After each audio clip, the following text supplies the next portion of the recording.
Well, Danny, I hope you've managed to catch your breath after that one. A historic night for Welsh football, a historic night for TNS. How are you feeling stood here right now?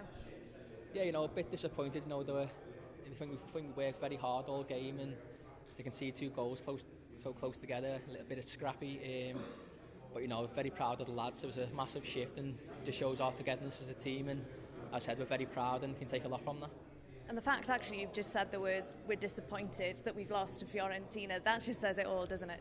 It does, not everyone didn't give us a lot before the game. They didn't give it really a chance, but we nearly scored in the first minute, I think it was, and it just shows the type of players we have. We're underdogs, but we give it a right good go, and we've got to take a lot from that, take a lot from the experience, and move that forward going into the other games.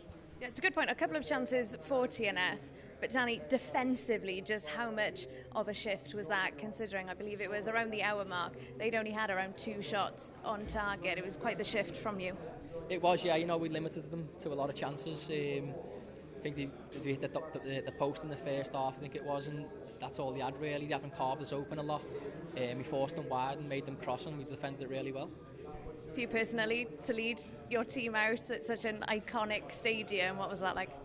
Yeah, a very proud moment for me and my family, all watching. Been very lucky, to take over the captaincy from Maz, who left, and very lucky to get the opportunity to lead the team out here. And looking ahead, Danny, of course, this is just the first game of the campaign. An amazing way to kick things off. But how much confidence is tonight going to give you looking ahead to the next fixtures? Yeah, and a lot. We can take a lot from that performance, and I think they might be the toughest team that we'll face. So we can take a lot from that going to the other games, and they can only give us confidence.